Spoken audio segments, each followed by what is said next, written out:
in many places over the years. One being Bloomington Normal, which I'll get to in a minute, but I've lived in Indianapolis, Syracuse, Toronto, Atlanta, and I currently live and work in Pittsburgh, Pennsylvania.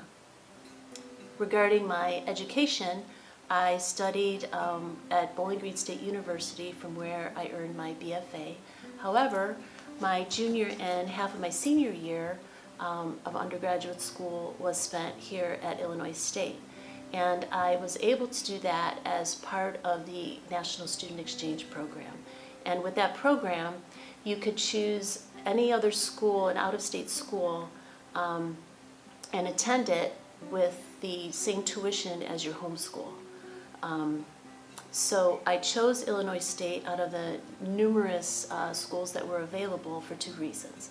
One was the curriculum, and I particularly remember reading the description of Harold Greger's color theory class, and that was pretty enticing.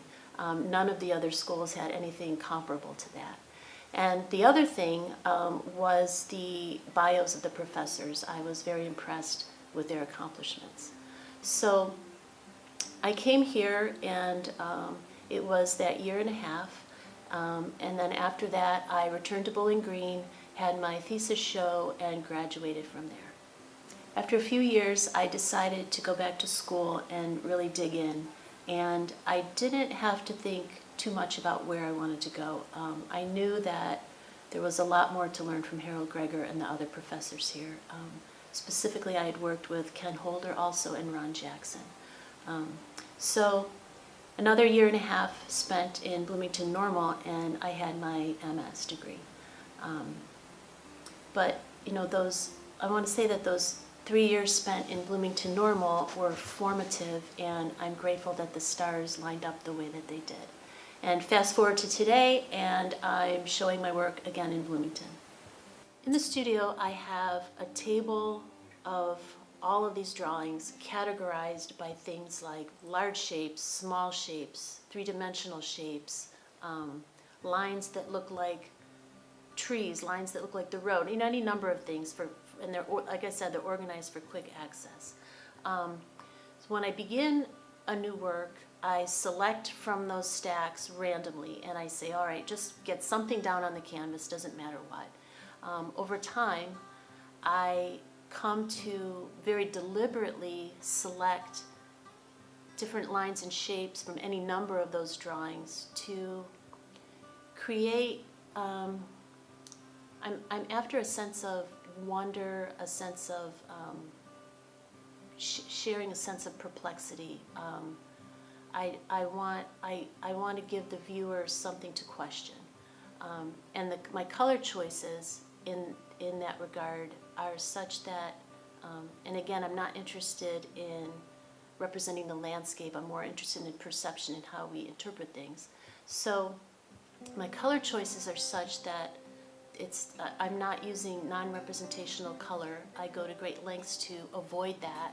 In other words, I don't want someone to come in and say, that blue, that must be the sky, or that green, that's the grass. I try to avoid all those references to, overt references to the landscape.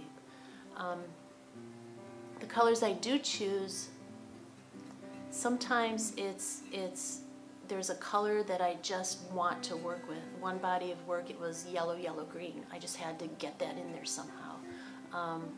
Other times,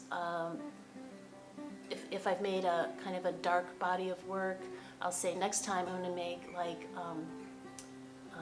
high chroma paintings. So it's always just kind of a way to keep moving forward and setting up challenges for myself in that regard. One of the challenges, of course, is deciding when a work is finished. And for me, until there's something compelling, and by that I mean I want to feel in my work that there's something peculiar. Sometimes at the end, I'm looking through all of those drawings for just the right line or shape to add, and it might take me an hour to find just the right thing. And it's not that there aren't many lines or shapes that will do the job, but only the ones that add that sense of oddness, again, peculiarity or perplexity, like what is that? That's what gets in there. And it might, after all that time searching, it might take me 5 minutes to paint it. I remember asking Harold Greger how he knows when a painting's done. And he had to think about that for a minute, and he said, when nothing can be taken away and nothing can be added. And there you have it. So that's my mantra. Regarding what I hope to share with the viewer is a sense of curiosity and I try to encourage the viewer's imagination by making the line work, the shapes, feel like they could expand off the edge of the format, or in other words, extend beyond the edge of the paper or the canvas. Like what happens when those lines go further? What are they doing? I also am striving, I think as I said before, to create a sense of wonder, to share, maybe a better way to put that is to share my sense of wonder with the viewer, and to replicate that for the viewer as they look at the work. Okay.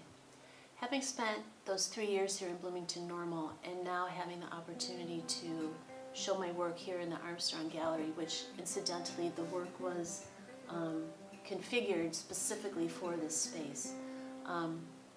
But it feels like I've come full circle, and I'm very grateful to the Art Center to be able to show my work here.